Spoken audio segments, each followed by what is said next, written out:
Picture the Mediterranean world a little over 2,000 years ago. The old empires, the ones born from Alexander the Great, are literally crumbling to pieces. And right there, standing on the absolute brink of absorption, is an independent ancient Egypt. The relentless, ever-expanding power of the Roman Republic is casting this massive, unavoidable shadow over the entire region, just swallowing up kingdoms one by one. It's a terrifying time. And right at the center of this geopolitical storm stands the final monarch of the Ptolemaic dynasty, fighting tooth and nail to keep her state alive in its final, incredibly tense days. In this explainer of the historical record, we're going to dive deep into the stark political realities behind Cleopatra, without a doubt one of antiquity's most consequential and fascinating rulers. For centuries, the popular narrative has completely reduced Cleopatra to this romantic caricature, right? A figure defined almost entirely by fatal charm, seduction, and dramatic tragedy. But honestly, if you strip away all that myth and actually look at the historical timeline, she becomes so much more interesting. She wasn't a tragic romantic. She was a brilliant monarch fighting a desperate, high-stakes battle for her vulnerable kingdom's survival against a massive, practically unstoppable military expansion. Her story isn't just about big personalities. It's a profound, factual account of raw statecraft, strategy, and surviving on the very razor's edge of the Roman Empire. To really get what she was up against, you have to look at the strategic landscape she inherited. It was defined by these extreme, almost unbelievable contrasts. On one side, you've got Ptolemaic Egypt. They possessed incredible, legendary wealth, a massive green supply that was essentially feeding the ancient world, and a highly strategic geographic location. But, and this is a huge but, it was politically and militarily fragile. Then, on the other side, you have the Roman Republic. We're talking about an encroaching military machine with absolutely unmatched territorial dominance and relentless, crushing political pressure. Cleopatra's entire reign was completely defined by managing this terrifying tension between Egypt's immense resources and Rome's overwhelming brute force. Now, to really understand her political maneuvers, we have to ground her reign in physical realities. In ancient politics, wearing a crown meant absolutely nothing if you couldn't actually defend it.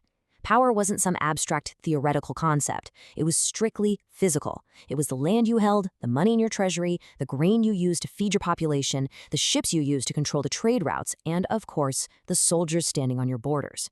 If a ruler lost control of those tangible physical assets, a fancy royal title wasn't going to save them. Cleopatra knew, better than anyone, that retaining Egypt meant fiercely retaining physical control of its immense assets. Because of these harsh physical realities, her daily life wasn't spent just lounging around giving grand orders. It was a high-stakes, incredibly dangerous balancing act. Think of it like juggling chainsaws. The actual mechanics of her survival required constant, exhausting management of multiple pressures, all at the exact same time.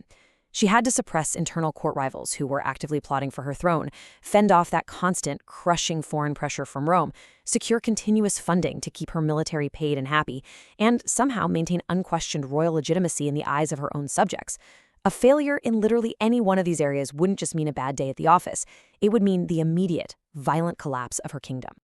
So, how did she manage all of this? Through her architecture of rule.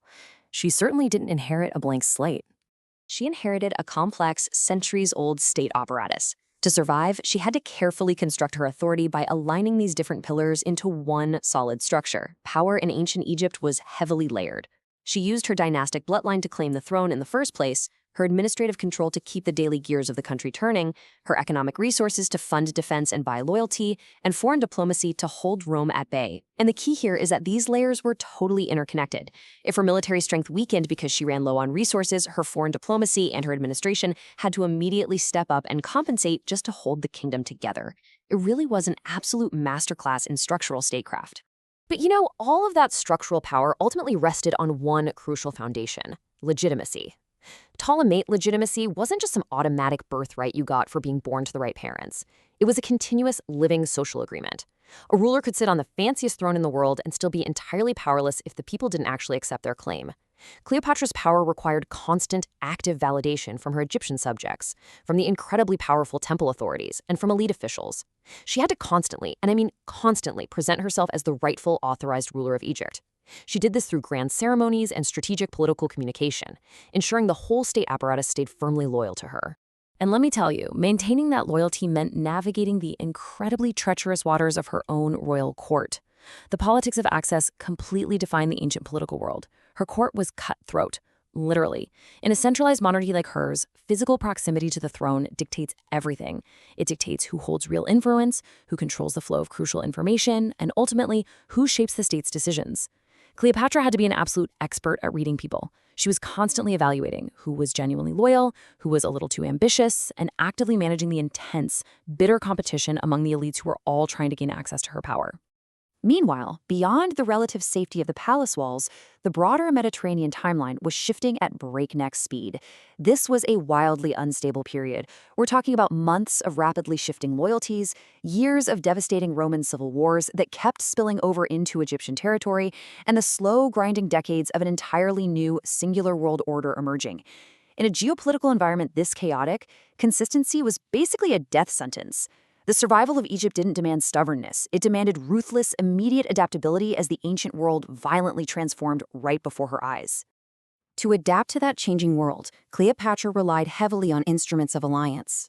But this is where we really need to strip away the modern, romanticized Hollywood interpretations of her relationships with powerful Roman generals, specifically Julius Caesar and Mark Antony. When we look at the actual historical record, these relationships were definitely not these starry-eyed fairy tales that popular culture has made them out to be. Her connections to Rome really must be framed strictly as heavily calculated moves of diplomatic leverage and military survival, not just personal romance. Listen, when a weaker state ties itself to a much stronger one, that's a strategic maneuver to offset military vulnerability.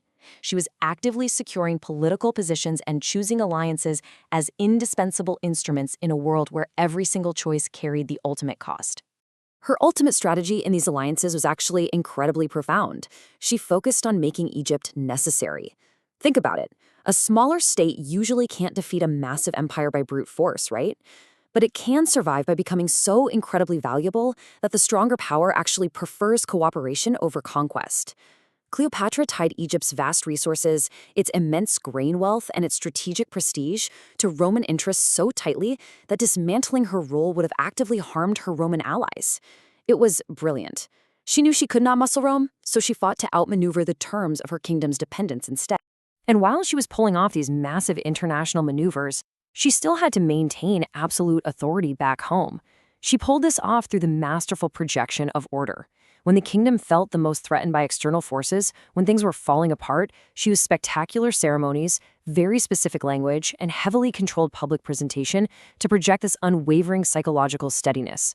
She used powerful symbolic acts to visually and emotionally assure her people that the center of the state was holding firm. She essentially transformed public belief into very real, tangible political power. But, as is so often the case in history, a political structure that relies purely on perfectly balancing massive opposing forces is always exposed to eventual collapse. And eventually, the balance broke. As Roman internal conflicts reached an absolute boiling point, the entire Mediterranean was consumed by the final war of the Roman Republic. Cleopatra and Mark Antony's faction was ultimately defeated by Octavian, the man who would become the future Emperor Augustus. That incredibly delicate geopolitical tightrope she had walked so masterfully for decades, it finally snapped. And that snap led to the fall of Ptolemaic Egypt and its immediate absorption into the new Roman Empire. And the moment independent Egypt fell, the making of a myth began. Literally the moment her defeat was finalized, the immediate rewriting of history started. The aftermath of her fall initiated a myth engineered entirely by her Roman conquerors. Because as we know, the person who wins the war gets to shape the story afterward. And stories about powerful, defeated enemies are rarely, if ever, neutral. The victors deliberately simplified and weaponized her memory. They almost completely erased the historical reality of a highly pragmatic monarch, a brilliant diplomat, and a formidable strategist. In its place, they completely manufactured the victor's myth, this seductive, dangerously charming foreign threat. They reduced a geopolitical genius into a one-dimensional warning, mostly to serve their own political narratives, justify their bloody conquest, and intentionally obscure her actual political brilliance. It really drives home a profound point. A historical figure is not only who they were, but also how others needed them to be remembered. The enduring, massive legend of Cleopatra actually tells us just as much about the deep anxieties and the political needs of her Roman enemies as it does about the queen herself. She was a ruler who nearly outmaneuvered the absolute greatest empire of antiquity by using the incredibly complex mechanics of physical power, grand strategy, and political image. So it leaves us with a huge question to ponder. How entirely differently would we view history if we always looked past the victor's myth to see the brilliant strategist operating underneath?